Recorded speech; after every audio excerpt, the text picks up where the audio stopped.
দাদা ভাই দিদি ভাই নমস্কার। আজকে আমি কাসন্দ বানাবো। কাসন্দাটা বানানো বহুত নিয়ম আছে।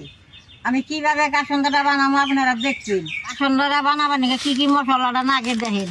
এটা জিরা, এটা জোন, এটা গোলমরিচ, এটা মিঠা হওয়াজ, এই দুইটা হলো শুকনা মরিচ, আর এইটা এই যে রং, এটা লবণ। এটার মধ্যে এই যে আদা ধুয়ে শুকা দিছি, আদা, গোটা হওয়াজ, রাঁধুনি হওয়াজ। এই মশলাটি তো নাকবই বানাইতে, তারপরও নিয়ম আছে। নিয়ম করে বানানো হয় তাহলে 6 মাস ঘরে রেখে খাওয়া যায়। অনেকে বানায় নষ্ট হয়ে যায়। আমি কিভাবে বানাই দেখেন, 6 মাস ঘরে রাখলেও নষ্ট হবো না। আমি এখন সব কিছু মশলা মিক্স করে নিয়ে ডেকিতে পাত দিয়ে নেব।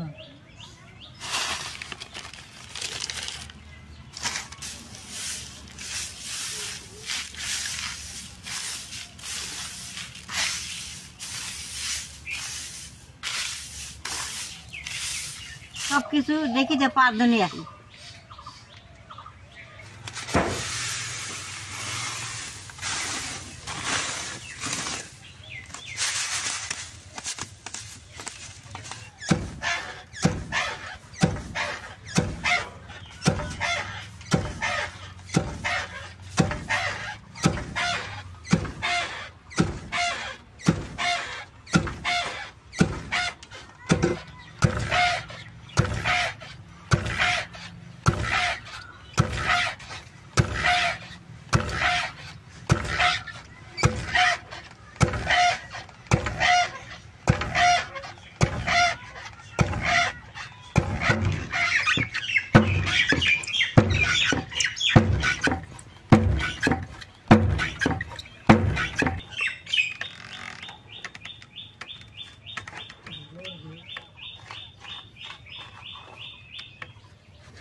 এদি আবারও পাট দেন নাকবো, এরকম করে পাট দিয়ে দিয়ে ব্যাগটি ছাইকানো নাকবো। এই লবণটা এরকম করে ছিটিয়ে দিয়ে নাকবো।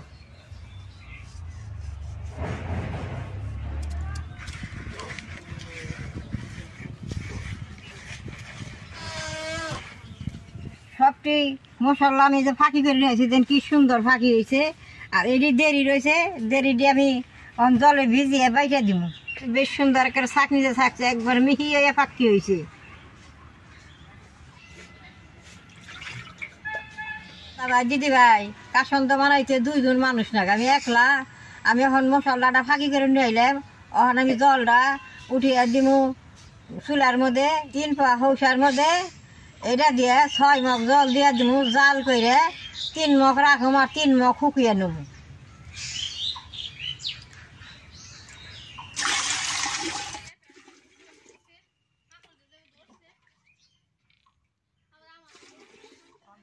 দিদি ভাই এই জলটারে জল কম যাব না, মধু কম লাগবো। তাহলে মধু কইলে বাদে এই চুলার মধ্যে উঠিয়ে দিব। চুলার মধ্যে 5টা সেন্দুর ফুটা দিয়ে, ধান দুব্বা দিয়ে, জুকার দিয়ে এই চুলার মধ্যে এই মধুটা উঠিয়ে দিব।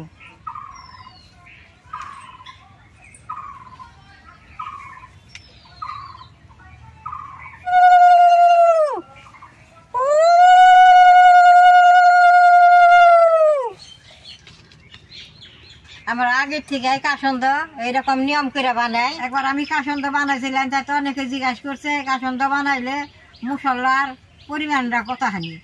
তাহলে বাদে এখন আমি কাসন্দ বানাবো, পরিমাণটা আমি আপনাকে কয়ে দেই। 3 পোয়া হৌসা নিলে 50 গোলমরিচ নেবেন, 100 জিরা নেবেন।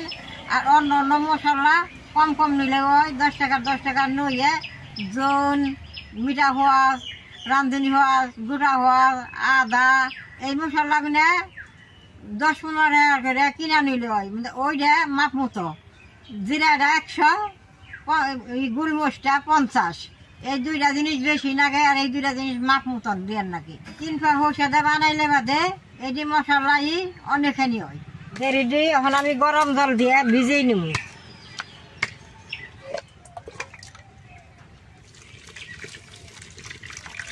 ভিজাইলে এটা ফুল উঠবো, বাড়তে সুবিধা হবো।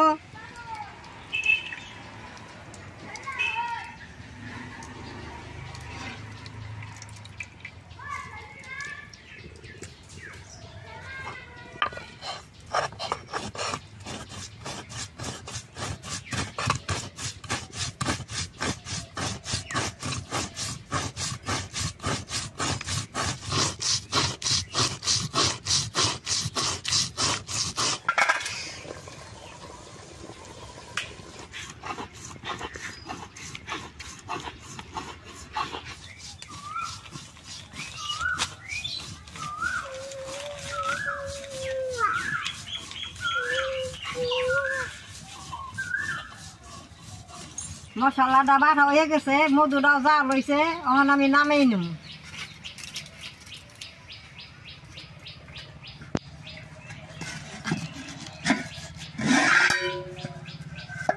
ছয় মগ জল দিছিলাম শুকিয়ে, এই যে 3 মগে নাগাল আছে।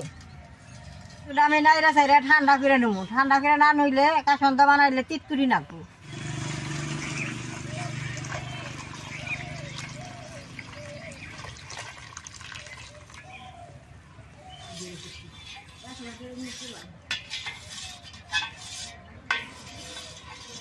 মধুটা নাইরা জুড়িয়ে নিছি, এখন কাসন্দটা বানাবো।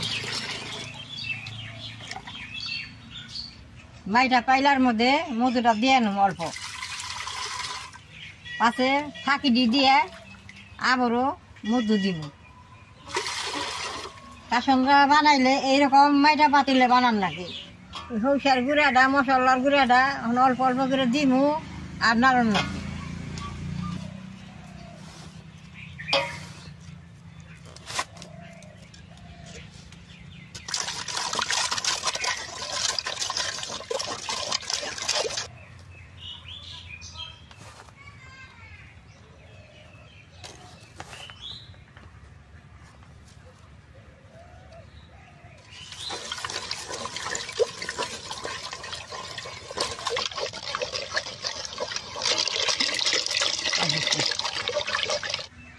মশলার দেরি দিবার ছিলেন দিয়ে দিলেন।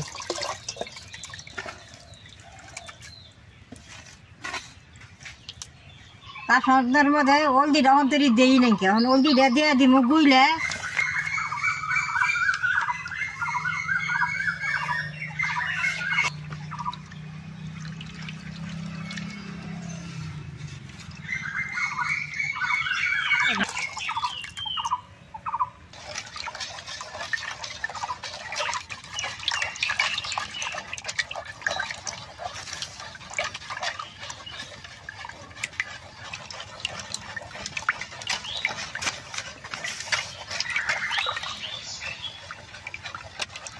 কুর্তা শুম তাই নবনটারে চিনি কর নাকি কুর্তা শুম দিয়ে দিছি, গুঁড়া করছি। এখন আবার অল্প দিয়ে দিব এটা চিনি। চিনি আমি কইলাম এটা কিন্তু খাওয়া নবন।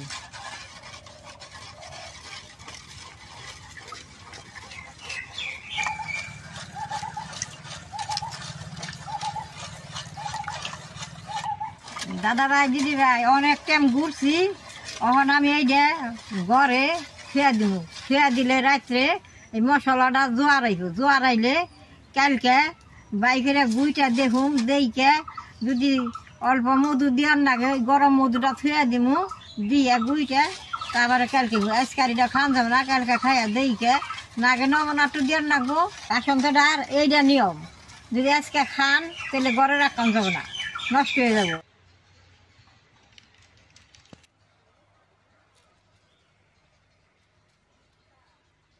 দাদা ভাই, দিদি ভাই, কাসন্দাটা 1 রাত ঘরে রাখছিলাম। এখন আমি দেখি কেন কাসন্দাটা গুঁড়া হয়েছে না পাতলা হয়েছে।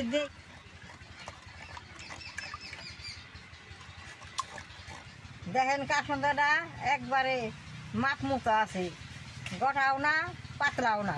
সন্ধ্যা বানাইলে বাদে আম কাটা দিয়ে খাওয়ার আগে দিয়ে গুঁড়াটা দিহুম নমন হয়েছে কি না হয়েছে। এটা আমরা কাসন্দর হাত করি।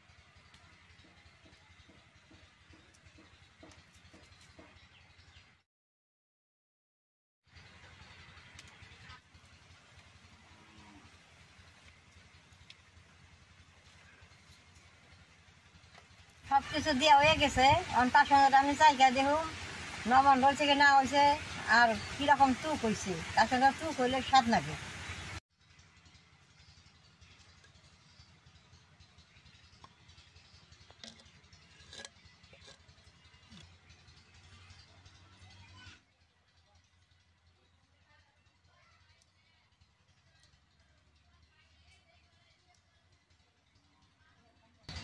খুব টুক হয়েছে খাইতে। কাসন্দাটা খুব টুক হয়েছে। এইরকম টুকালা কাসন্দ খাইতে স্বাদ লাগে।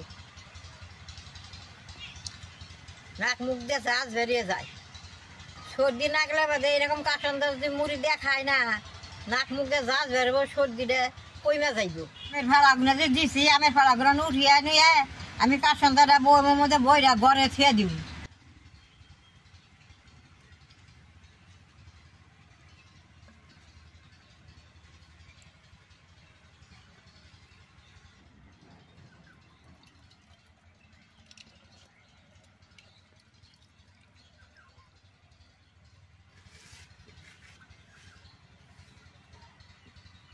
ভাই দিদি ভাই, এই কাসন্দাটা আমি বউমে বইরেছিলাম সপ্তাহে একদিন করে বাইকেরা রোদ দিমু। 6 মাস ঘরে থাকলে কিচ্ছু হবো না। দেখলেন তো আমি কিভাবে নিয়ম করে কাসন্দাটা বানাইলাম। এইভাবে আপনারা বানাইবেন, কিচ্ছু হবো না। আমার কাসন্দার ভিডিওটা যদি আপনাকে ভালো লাগে, নেট করবা, শেয়ার করবা, আমার পাশে থাকবা, নালটা টিপি দিবা।